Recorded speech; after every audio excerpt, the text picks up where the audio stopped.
அதில் நம்ம சேலத்தில் 2 பெட்டி கொண்டு வந்து இந்த கேரளத்தில் கொண்டு இறக்கி லோடெல்லாம் இறக்கி வச்சுட்டு நான் இனி குட்டிக்கால் அடிச்சுள்ள പരിപാടിയൊക്കെ നമ്മൾ നടന്നുകൊണ്ടിരിക്കുന്നു. കുട്ടിക്കാലൊക്കെ അടിച്ചിடும், കുട്ടിക്കാലം അടിച്ച് നാട്ടോ.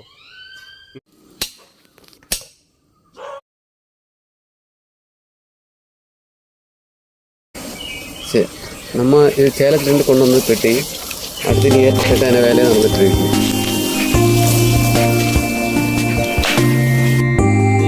ഫീഡിങ് കൊടുക്കാൻ വേണ്ടിയിട്ട് വെച്ചിരിക്കുക ചിരട്ടയായത്. ഇത് ഈച്ച കൊട്ടിനത് ഈച്ച കൊട്ട് വെച്ചതാണ്.